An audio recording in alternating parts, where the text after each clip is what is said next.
I'm shooting this video just before my vacation. I'm traveling to India tomorrow and will be away for 6 weeks. We know what that all means. My plants need some help during my absence. I'm going to prepare my plants and will show you what I do before vacations. So stay tuned. Start observing your plant 1 month to 2 weeks before your vacation. This will give you an idea what your plant needs, and plant needs are different from season to season.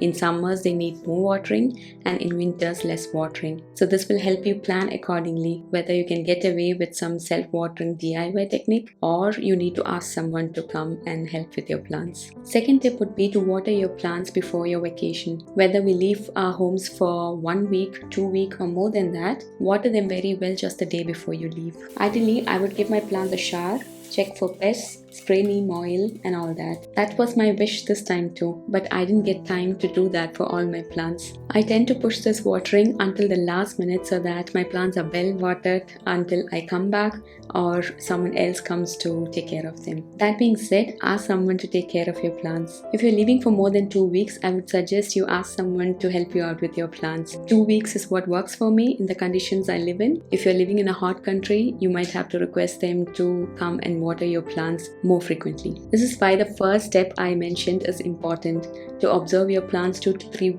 weeks before your vacation so that you can understand the needs of your plant and decide how often your plants need watering. For me, 2 weeks should work because it's right now winter, so it should be okay. My friend has kindly agreed to come and water my plants during my absence. If at all I had a small collection, I would move my plants to their home so that they don't have to come every time to take care of my plants. But when I was arranging my plants on this table, I realized it is not so small and I cannot move all my plants to their home, so they'll have to come and water here. I gave her a tour of what needs to be done 2 days back, especially with my semi-hydroponics. For all the other plants living in soil medium, she knows the drill already. She's a plant parent herself, so I don't have to worry much. But whoever is coming to take care of your plants, tell them what needs to be done, especially when they are not much into plants. Now that we have convinced someone to take care of your plants, make it easy for them. They have agreed to take some time out of their lives for your plants. So don't make it difficult for them. I'm making a checklist of the things to do. I think it might help them to save time and avoid confusion if they are in a rush. I also left small notes close to my plants so that it is easy for them and they don't have to try and remember what I told them to do. My fifth tip would be to group your plants. This will help to increase the humidity and warmth around them. The plants transpire and create an environment with higher humidity.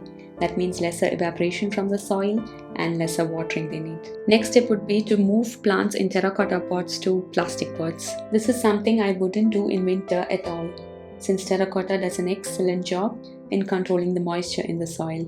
But if they are in terracotta, they'll need watering once a week, which is not possible for next 6 weeks. In order to improve the water retention, I'm moving some of my plants to plastic so that they won't dry off soon. Adjust the light and temperature in your home before you leave. When we go for long vacations, we usually turn off our heater, close the shutters of our windows. Please don't do that, at least in the rooms where you have plants. Also, don't put them in extreme light and heat.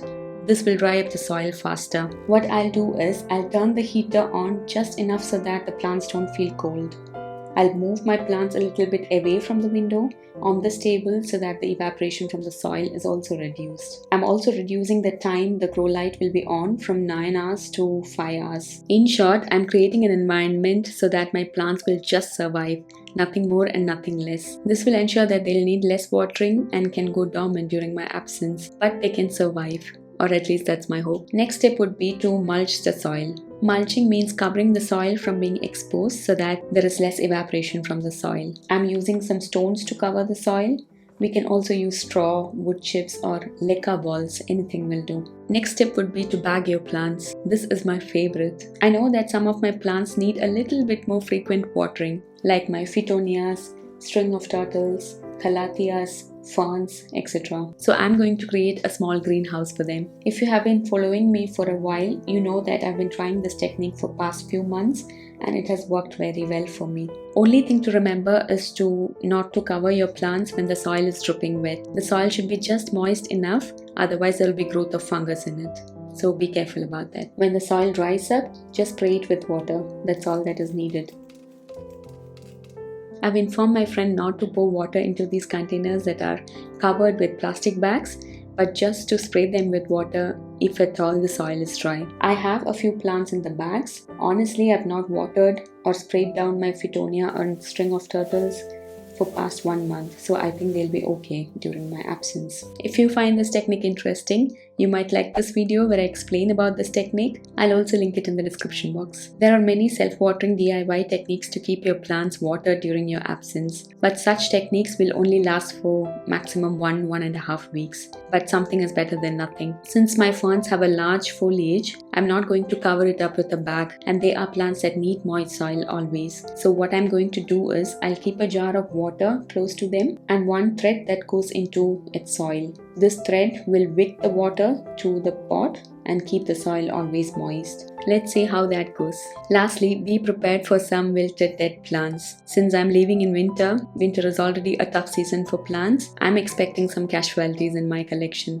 But that is okay. Just do the best you can and enjoy your vacation. Rest, we'll figure it out once we are back. By the time I upload this video, I'll be in India, or at least that's a plan. I don't know, with the COVID situation getting worse and the rules constantly changing, I really hope we can travel without any problems. I'll give an update once I'm back from vacation. Let's see then how well my plants survived and how many casualties we have. Hope you found this video useful. I'll see you in the next. Bye and have a happy and safe holidays.